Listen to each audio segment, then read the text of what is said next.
All right, Montreal pit bull ban. Hi, Bill. I think your special Let It Go did a lot to educate people about what sweet and loving pets pit bulls can be.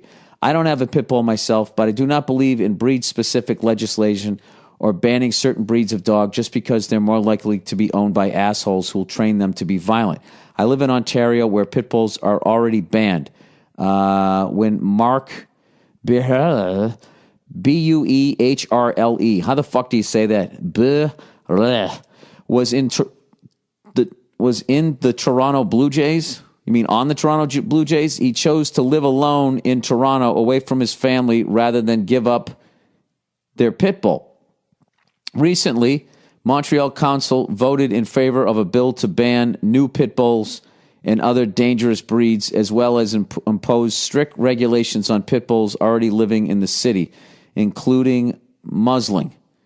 Oh, putting a muzzle on them. From what I read, the bill seems to be a panic reaction to the death of a woman who died following a dog attack. Here is the article if you want to read it. I would love for you to speak out against this super lame bylaw and continue to use your fame as a platform to educate people about, dude, I don't do that. I'm not going to be that person. Hey, I have a podcast. Now you should listen to me about social issues. Perceived as dangerous. Your bit about adopting Cleo is seriously one of my favorite things in life. Oh, thank you. I wish everyone could hear it. Thank you so much. Bill, go fuck yourself. Yeah, I mean, I don't know what the fuck happened up there, but like I don't think pit bulls are bad dogs. I will tell you, my dog's a fucking psycho and would try to kill you if you came into the house, would attack you because it's possessive, it's envious, jealous, whatever the fuck it is.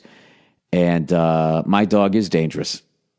And and if I'm standing there, I can't be like, Cleo, these people are fucking cool. But I think what it is with my dog, with its personality and the information that I did not have access to, and I don't have like this dog, like really, like if this dog, when this dog's with my fucking trainer, like, and it stays with him, people come and go, complete strangers come into his house, and the dog doesn't flip out. But with me, it does. I let it up on the bed.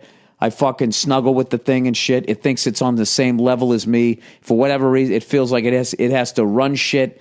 And I just, after a while, because I'm so fucking busy, I just had to like sort of adjust my life around the dog, which is not another thing you're not supposed to do.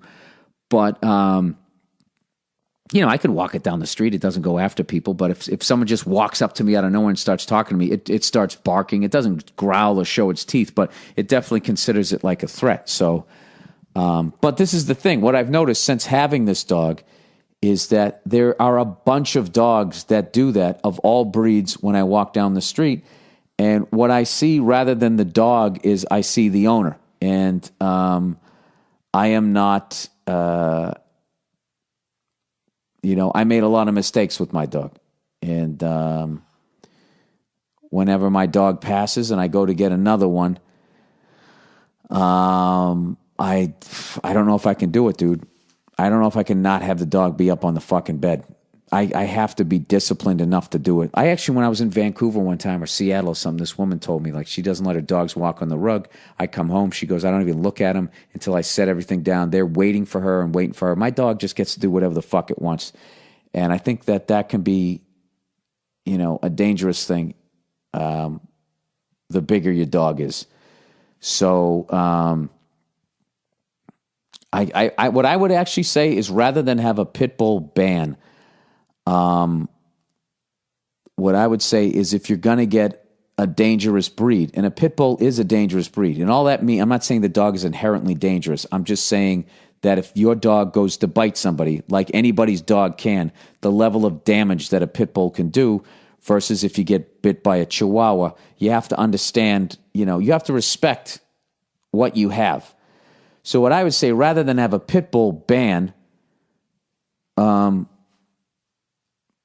I would say, what if people, before you're able to have a pit bull, you have to take an intensive course and become a fully educated, great dog owner, which is what I wish was available to me before I got my dog. because I had to learn all these lessons the hard way, and, trying to undo all of this shit that the dog learned as I'm leaving every other weekend and I'm in a writer's room all day. It was, like owning a dog is a tremendous amount of responsibility. So that alone, forget about all the fucking horrible people, human beings that are out there that do horrible fucking things to animals. I mean, I'm hypocritical because I eat chickens and cows and pigs and shit. And, they don't exactly treat them, they always say, oh, it's free range, it's organic and all that shit. And then you watch the documentary and they're cutting their beaks off and feeding them cows and shit. And it's fucking horrific. But,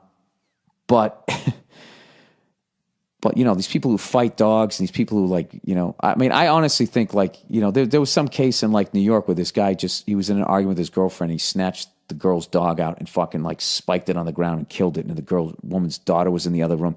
And this motherfucker only got 60 days. It's just I just kind of feel like somebody big enough should have grabbed him and spiked him down on a kitchen floor, and then he'd have to fucking deal with the ramifications of that, rather than my tax dollars paying for $60 worth of free fucking meals for this guy to be in some fucking halfway house. Like the level of fucking anger issue that guy has, that is I don't know, but that's really a shame, and that's what they're doing up there. Is they're trying to protect people, and they're not going to throw any money at it. So they're just going to say, all right, no more of these dogs, no more of these dogs. That's what they're doing. So, but I got to be honest with you, getting mauled to death by a fucking pit bull. I mean, do you want to go out like that? I mean, that's pretty fucking horrific.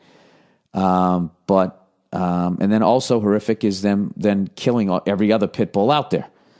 So that would be my suggestion, is that, and if you are considering getting any dog, I'm sure that there's things that you could go out, that's the number one fucking thing that I wish I did, because I absolutely fucking love animals. I love dogs. I fucking love them. And everything that I do, is probably wrong, because the dog feels like it's on the same level as me and it has to run shit. And that's why people come through the door and it flips the fuck out.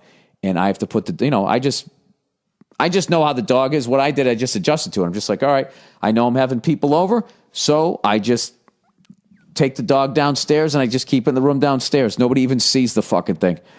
That's the way I had to operate with my dog. And, I can tell you that that's one way to do it, but it's not the way to do it, because there's that constant anxiety of thinking, oh, what if it ever got out? What the fuck happened? Oh my God, blah, blah, blah. And I have to live with the guilt of someone else getting hurt, and then I'd get the shit suit out of me. I mean, it's a really serious fucking thing when you get a German Shepherd, if you get a Pit Bull, if you get a Doberman Pinscher, if you get a fucking Golden Retriever. I mean, those dogs can fucking do damage. And the fact that you can just go, oh my God, it's cute, and just take the fucking thing home. Forget about if you found it by the LA River and you have no idea what the other people did to it. I mean, I know my dog got abused. I picked up my hockey stick when I first got it, and I was stick handling in the living room, as you do, right? And the dog immediately ran to the other side of the room, and I was like, oh my God, somebody was hitting this thing with some sort of a stick. So what I did was I just laid the hockey stick down in the middle of the room. I went to all the way in the opposite side of the room, and I'd call the dog over, and the dog would come over and go all the way around the stick, and then come over, lick me on my face, and I go, all right, go back to your bed, and it would go back to its bed, and each time it'd sniff the stick a little bit more, and I just baby stepped it to the point where by the end of it, I could, stick handle in my garage, with the tennis ball and shit, and it didn't give a shit. But I wish I did that on other areas, but I never. Once you see a dog going after somebody, you never quite trust it again, and then you have that fear, and then they sense the fear, and they process that is the fear is the person at the door, and it's a fucking, I've learned so much by fucking up. So my next dog, I will not make those mistakes, but I don't think that it is a problem with the breed. I think it's the size of the dog and the mistakes that I fucking made, My dog right now is sitting just to the left of my computer. She's staring intensely at me. She's been fed, she's been out, and everything like that. And all that says is she wants to be let up on the couch. And you know what? I can't do it. I'm going to turn it around. I'm too weak. I can't resist. You're too fucking adorable. Why is your head shaped like a fucking muscular light bulb? You ever notice that, you little bear face? Huh? Why can't you be like this with company? Why can't you see that I'm relaxed around him and then you're relaxed? Why do you treat everybody like they're a fucking axe murderer? Huh?